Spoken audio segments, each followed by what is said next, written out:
Well, spring training is well underway, and depending on when you're watching this, games may have already started. So, the season is getting a lot closer, and the Yankees, they're back in pinstripes. It's a fun time. And I want to go over some spring training storylines that us as Yankee fans should be watching. The last year there was the big Anthony Volpe Oswald Peraza shortstop battle. And while there's nothing quite that significant this year, there are still a lot of fun storylines to keep track of. There are a lot of obvious ones like Aaron Judge and Juan Soto hitting together, but I want to talk about some lesser discussed ones that you might not be hearing about. The first one is the catching duel on the Yankees. Catcher is a really interesting spot for the Yankees as they go into spring training.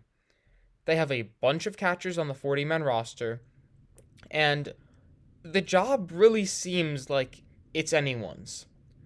Jose Trevino is who, as fans, I think a lot of people imagine will get the job.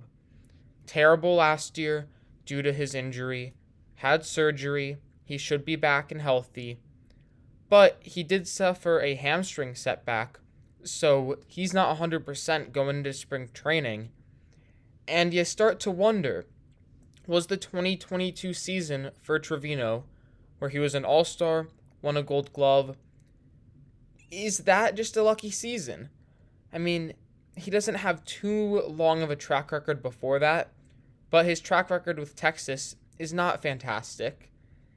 Did the Yankees just get a hot season from Jose Trevino? Now, Austin Wells, the Yankees really like him.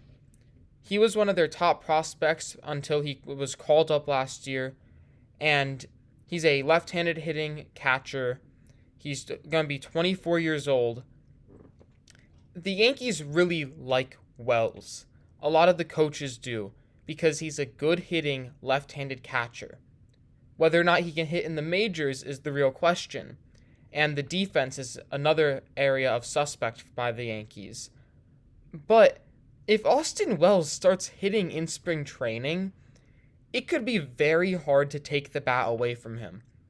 Because if you're a good hitting lefty catcher who's getting on base at a good clip, you don't really care about the defense too much. Like, as long as it's serviceable, then it's fine. So, I'm interested to see who is going to win the catching duel. I think it's Jose Trevino's to lose. The Yankees seem to prefer him, but it seems as if it could be Wells' game. Next is the bullpen. Now, the Yankees' bullpen is a lot more suspect than years past. They lost Wendy Peralta in free agency, Keenan Middleton too, and if you're a fan, you probably feel a little less sure about the bullpen than you have a couple years ago. I think that we're gonna have some guys who are non-roster invites join the team out of spring training. The Yankees have a track record of doing this.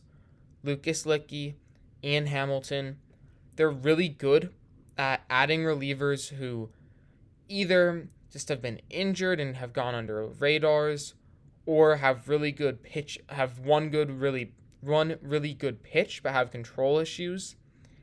And I think of the non-roster invites, there are three guys who are the main contenders for the role: Nick Burdi, Yuri De Los Santos, and Joey Gerber. Keep an eye on those three pitchers. I think one of them is going to win the battle and be a reliever for the Yankees opening day. If I had to place money on it, I would go Nick Burdi. He has a really, really good fastball slider combination, and the initial reports are that the Yankees really like what they're seeing. But keep an eye on who's doing the best of those non-roster invites and who can win a spot in the bullpen. Then last, the remaining free agents. Where are they going to sign? Cody Bellinger, Blake Snell, Jordan Montgomery, Matt Chapman. Where are they going to sign? The Yankees are really only interested in Blake Snell, according to all the rumors. But you never know. And even if Snell goes somewhere else, the Yankees don't add any more players. news will happen. For instance, when Josh Hader signed with the Astros, we found out that the Yankees were interested in him. We didn't really know that before. It was only after he signed that we got the information. So, more reports could come out after free agents start falling. And it's going to be interesting to see where all of these big name free agents sign because spring training's here and they don't have a team. So, those are just 3 storylines to watch as a Yankee fan this spring training: the catching duel, the bullpen, and free agents. But I'm excited for Yankees baseball to start back up, and it's going to be fun watching spring training.